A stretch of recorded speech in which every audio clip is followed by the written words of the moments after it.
Hallelujah. Hallelujah. Hallelujah.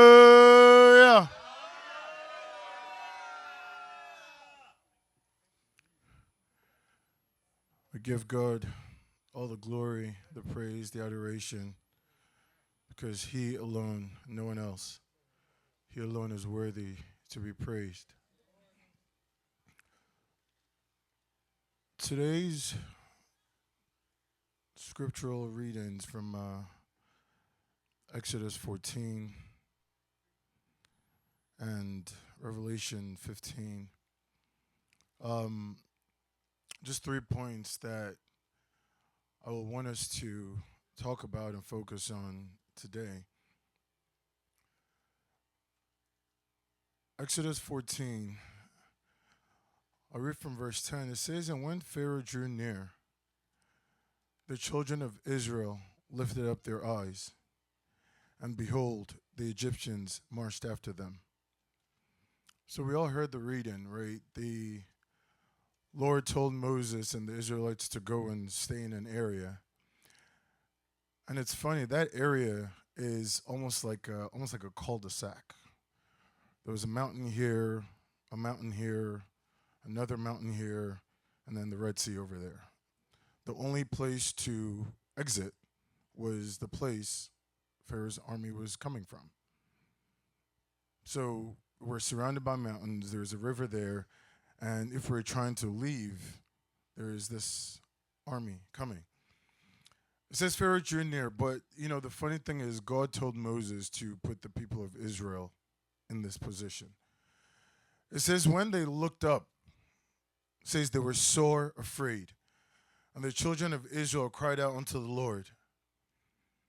And it said unto Moses, because there were no graves in Egypt, hast thou taken us away to die in this wilderness?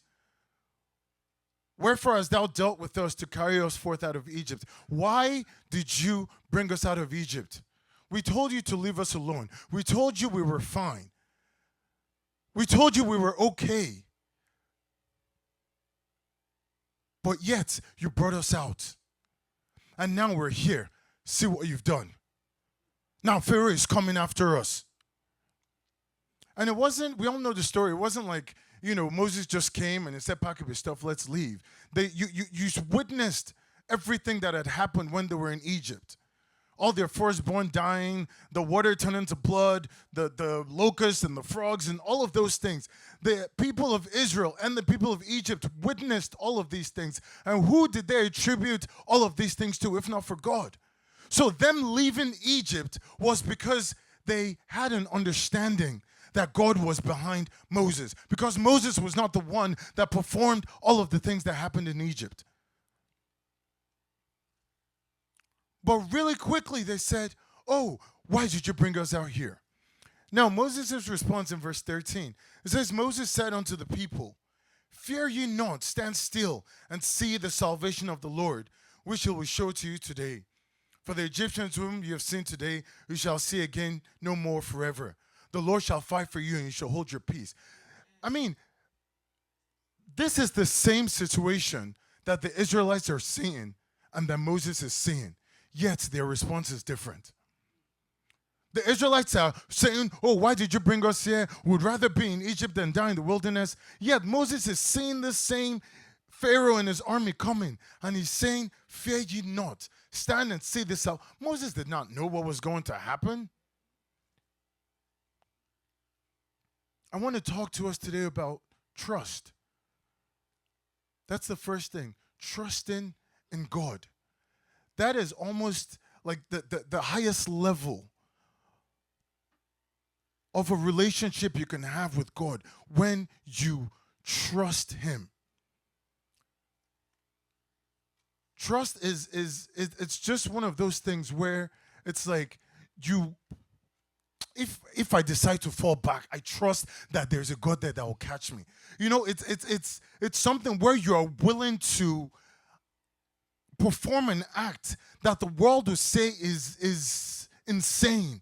But because you trust in God, because of trust, And God sees that and says, this person is willing to do this, not because they trust in their power, not because they trust in their riches, but because they trust in me. Our natural response is to be scared, to be afraid like the Israelites. But Moses saw it and he said, don't worry. God will deliver us. I don't know how. Abraham, that was trust that said, I will lift up this knife to sacrifice my son. That was trust that says, if this knife goes to this child, it's because God has 10 other children waiting for me tomorrow, because I cannot explain this thing to Sarah when I go back and I say I sacrifice this child. But I will do as you have commanded because I trust in you. I trust you know what you are doing. I trust you have a reason for asking me to do this. I don't know what you're going to do. I don't know why you're asking me to do this, but I trust. And when the knife was up, God said, hold up. Look around. And it said when Abraham lifted up his eyes, he saw a ram. That is trust. How can we get to this level of our relationship with God where you are surrounded by hopelessness and you say, I don't know how, when, who, but I know God has got my back?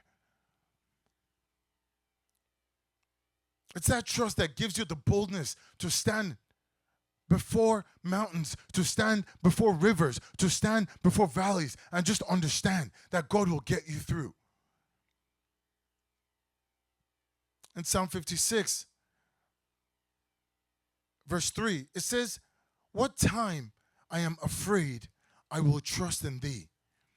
In God I will praise his word. In God I have put my trust. I will not fear what flesh can do unto me. It's not saying you won't be afraid. But look at the fear of the Israelites. They were afraid to the point where they're like, I'd rather go back to Egypt. They already forgot the handiwork of God. How many of us do that? That a situation arises in our lives. You get that letter saying that you're going to be evicted, and you forget the God that provided that house for you in the first place. You forget the God that provided that job for you in the first place. You forget the God that performed whatever miracle it was that he performed in your life, and you start getting scared, and you start getting afraid, and you start looking for means. You forget God that got you to that very point that you're in. We know the story of Shadrach, Meshach, and Abednego, but there's something I want to draw our attention to. Right in verse 16 of Daniel 3, it tells the king, we are not careful to answer thee in this matter. If it be so, our God, whom we serve, is able to deliver us from the burning fiery furnace, and he will deliver us out of thine hand, O king. But if not, be it known, O king, that we still are not going to. That is trust talking. That is trust talking, saying, I know that the God we serve. It is hard to trust a God that you do not serve. It is hard to trust someone you do not have a relationship with. It is hard to trust someone you do not love. Shadrach, Meshach, and Abednego were able to make the statement because they have a relationship with God, because they serve God, because they understand and know the God that they serve. Brother and Lord, a lot of us love God, a lot of us serve God, a lot of us have faith in God, but a lot of us do not trust God. Because if you trust God, there is no fear. They brought them close to the fire. The people that were going to put them in the fire were burned and destroyed by that same fire. At that point, faith will have probably stepped back, saying, God should have come to save me by now. Because I have faith that God will prevent me from getting into this fire. Especially when you see the fire destroy the people that were about to throw you in there. It says, and these three men in verse 23, Shadrach, Meshach, and Abednego, it says they threw them in there and they fell down, bound. They were completely bound in the midst of the burning fire furnace.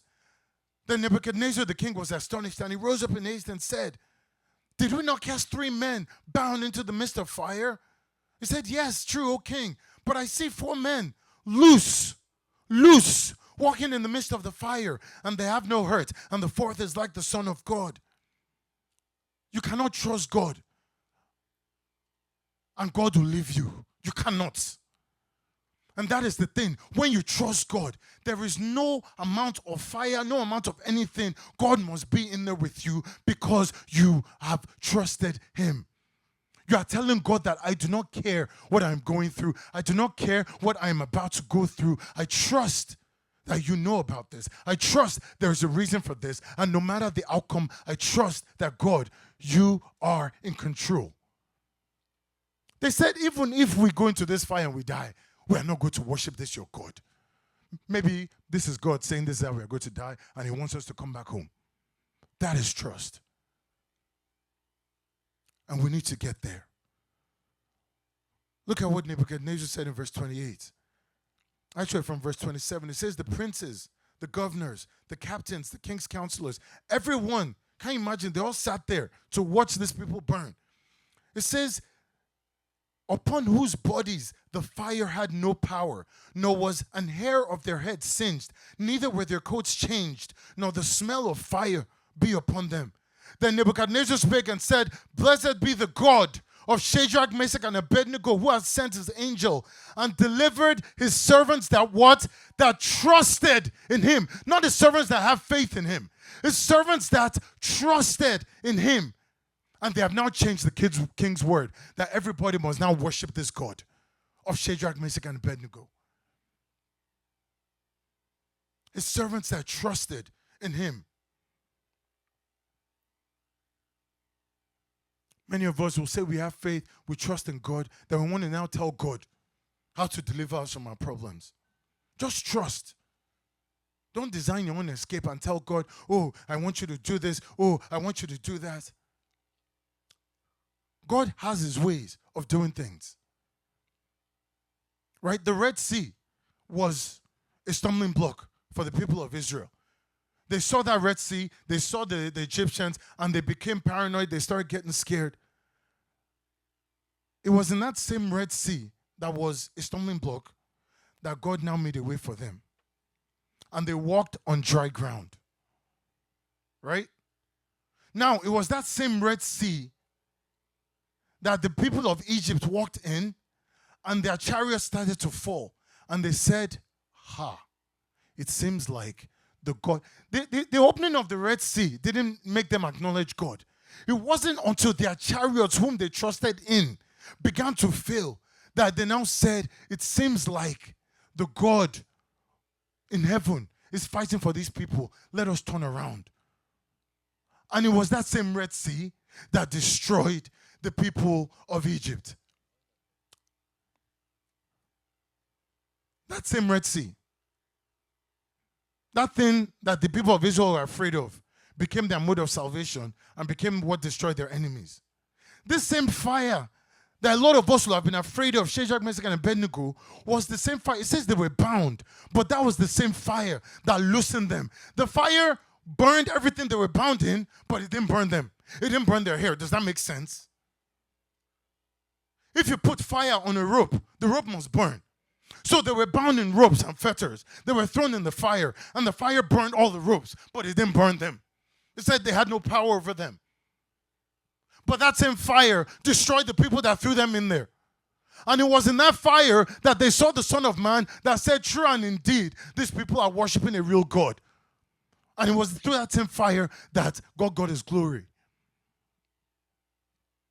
If you trust God, you will not despise the situation you're in, no matter how bad it is.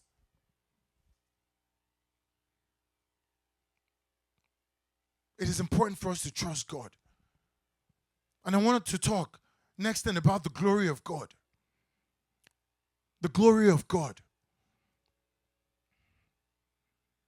God said it in that reading, the first lesson in verse 3, Exodus 14. It says, Pharaoh will say of the children of Israel. God told Moses, put them here. And because Pharaoh will now say they're entangled in the land and the wilderness has shut them in. And God says, I will now harden Pharaoh's heart that he will follow after them. that I will be honored upon Pharaoh and his host. God said, I put them in this situation so that I can get glory. So that I can get glory. In verse 17, it says, and I, behold, I will harden the hearts of the Egyptians, and they shall follow after them, and I will get me honor upon Pharaoh, and upon all his hosts, and upon all his chariots, and upon all his horsemen. Even though they are going to be destroyed, I want them to acknowledge, because every knee must bow and every tongue must confess that Jesus Christ is God. Before they will be destroyed, they must acknowledge that true and indeed I am God. If you trust God, you understand that situation that you're in, that you're despising, what if God made it like that so that he can get glory upon you? Your barrenness of 15 years, what if God made it like that so that he can get glory upon you? And that glory will happen if you continue to trust in God.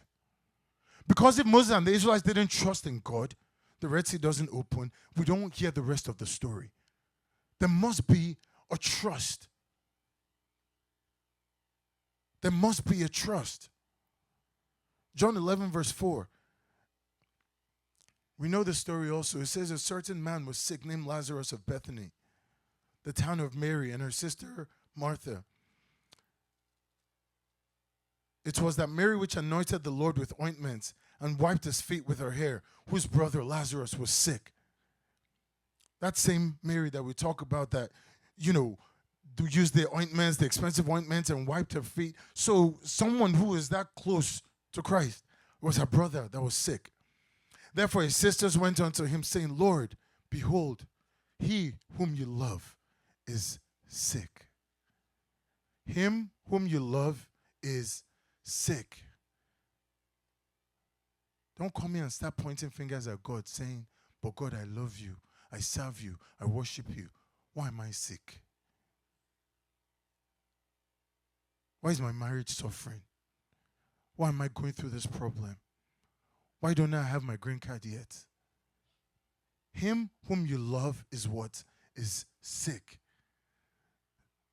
Therefore his sister sent unto him, saying, Lord, behold, him whom thou lovest is sick. When Jesus heard that, he said, this sickness is not unto death, but for what? But for the glory of God, that the Son of God might be glorified thereby. Trust God. Trust God.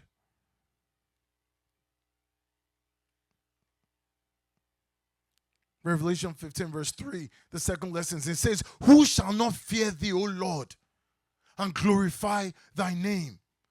For thou only art holy, for all nations shall come and worship before thee, for thy judgments are made manifest. Who shall not fear thee or glorify thy name? Has God not got you to that point in your life? Has he not done something in your life? Has he not done certain things to even people that you know that will cause you to glorify God? That will cause you to acknowledge that God indeed is true?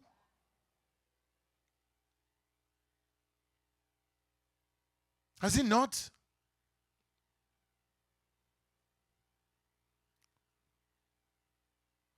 Thou preparest a table before me, even in the presence of my enemies. God may wait until your enemies are sitting in front of you before he decides to prepare that table. But he's going to prepare that table. But when the enemies see it, they will do what? They will glorify God. But we see the enemies and we start getting scared. We start running around and we don't trust that God is going to prepare that table.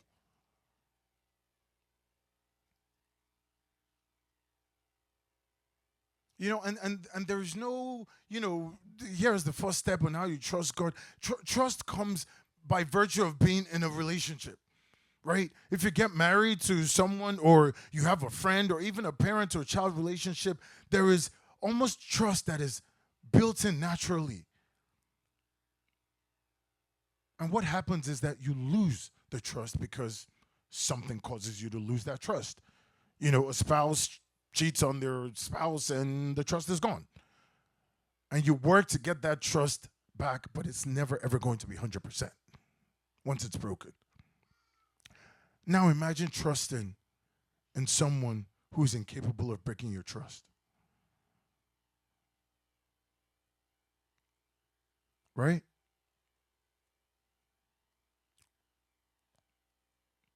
If we can get to that point where we trust this God. I mean, this is we read these things as stories, going into the fire and all of these things, but if we are Bible believers, we believe that these things truly happened. Now it is up to us to model our lives after these stories.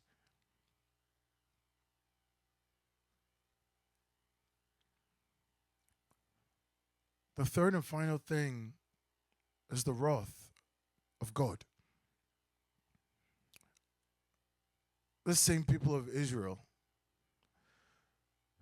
In Psalm 78, it says marvelous things from verse 12. Psalm 78 from verse 12.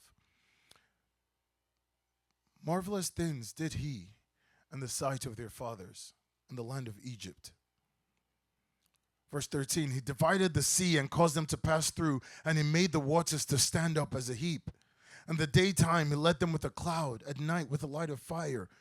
He gave them drink out of the rocks. He brought streams out of the rock and caused waters to run down like rivers. And in verse 17, what does it say? It says, and they sinned yet more against him by doing what? By provoking him in the wilderness.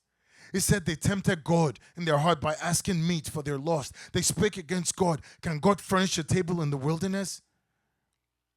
Imagine God has done all these things for you, and yet you get stuck again, and you start wondering and questioning, asking if God can do this or if God can do that.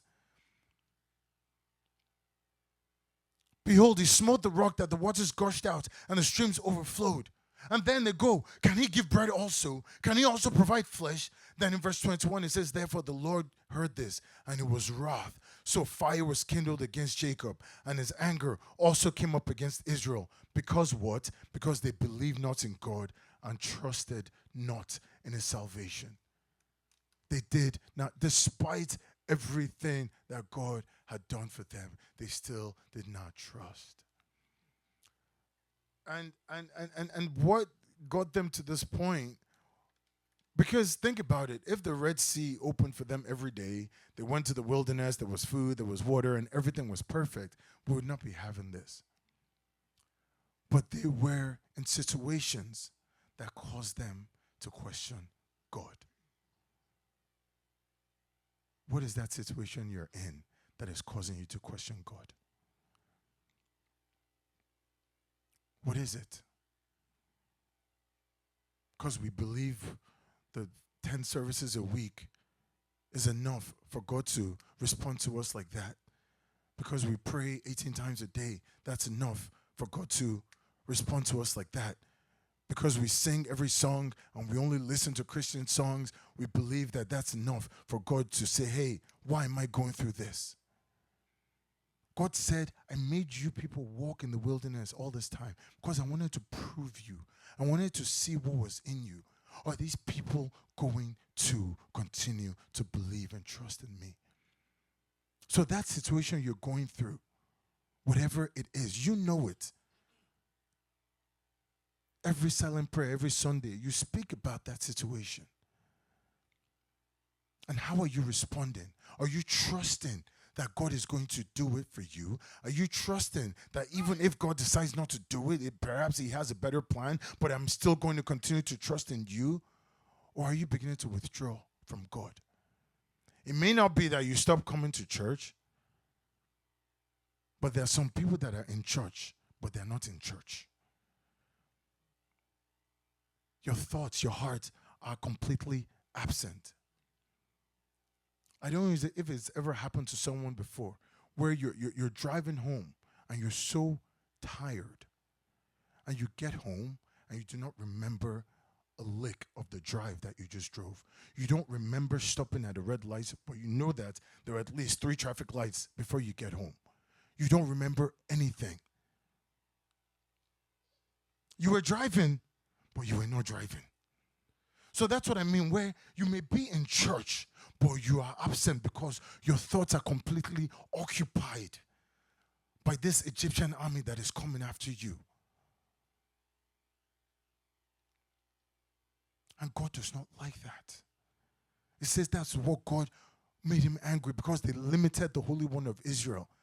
And God, are these not the people that I did this and this and this and this and this for? Surely all of us can point to one thing. One. That we can say, this was not by my power, by my might. It was God that did this thing. And if that is your Red Sea moment, then hold on to it for the rest of your days, because he says, I am God and I change it not. And he will never break that trust relationship that you have with him. Let us get to that point where we start trusting him. Where we start trusting in him, so that we don't experience his wrath. Exodus 32 verse 9, it says, the Lord said unto Moses, I have seen this people, and behold, it is a stiff-necked people. Now leave me alone. My wrath is wax hot. Let me destroy them, and I'll make a nation out of you, Moses. This is the same people that God just delivered and blessed with this and blessed with that, but they kept on being stiff-necked. They kept on saying, oh yeah, God, now we don't have any meat. Where's the meat going to come from? Now God will provide. Look at Abraham's response. Father, where's the sacrifice? As God, he's going to provide. That is the attitude I want us to have, no matter the situation you're going through.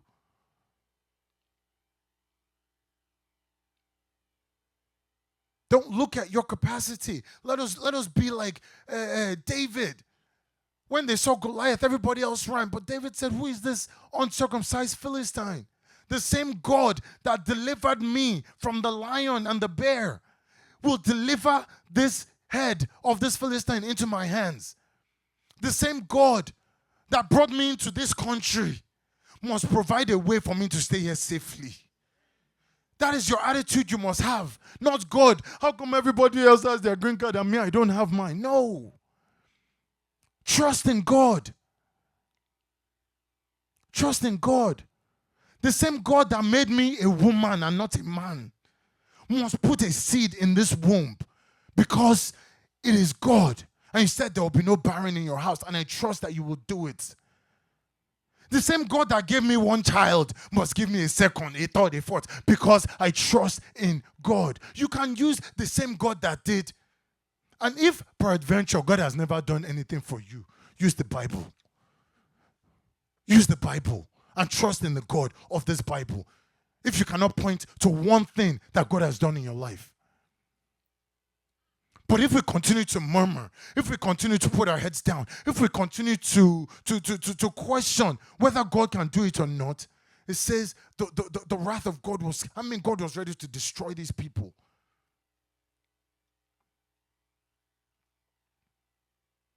So in the second lesson, it says the angels were given 7 vials filled with the wrath of God to go and just beginning to pour it on the face of the earth.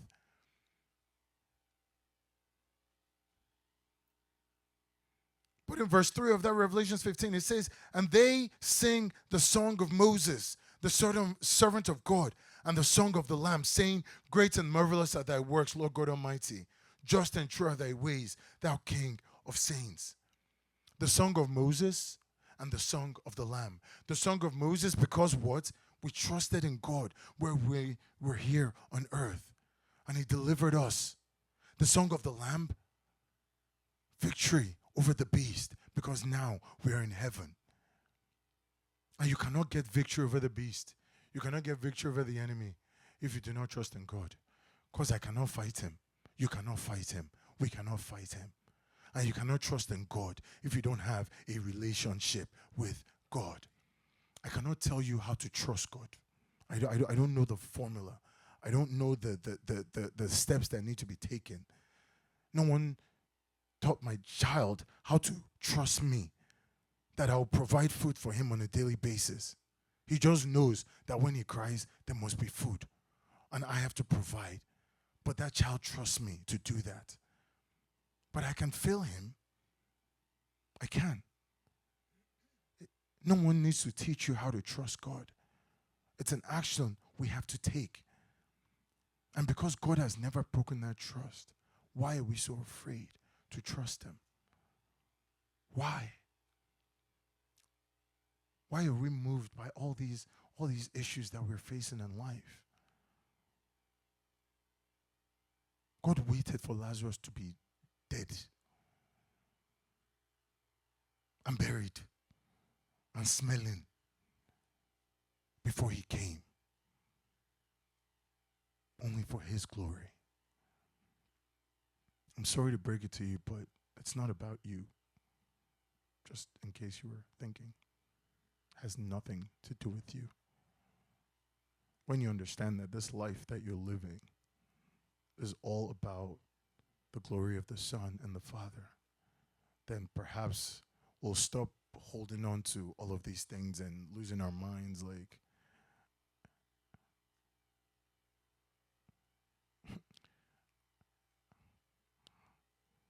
I won't overuse my testimony, but I'll just keep using it until God gives me a new one to use.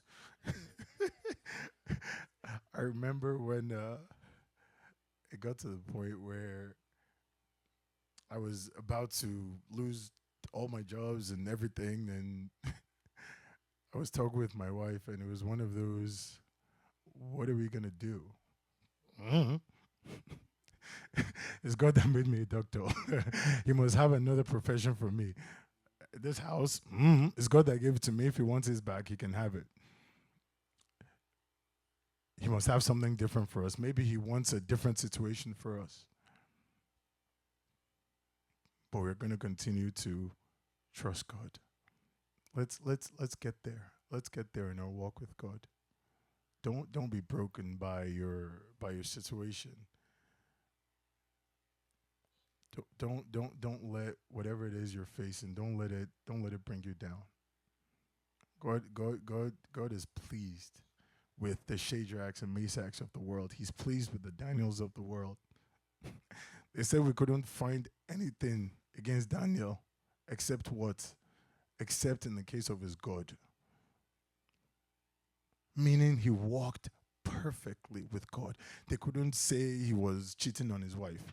They couldn't say he was lying. They couldn't say he was nothing. They now said, King, make this decree that everybody must bow to your God.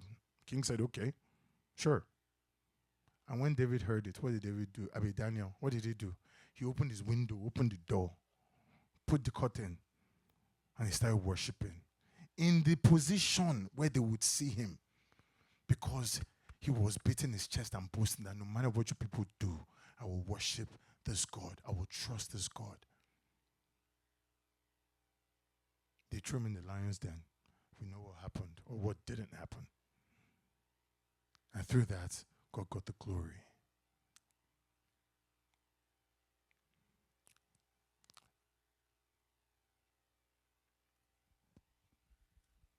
Yeah, I don't even know how to end this sermon, but that's everything I was going to talk about.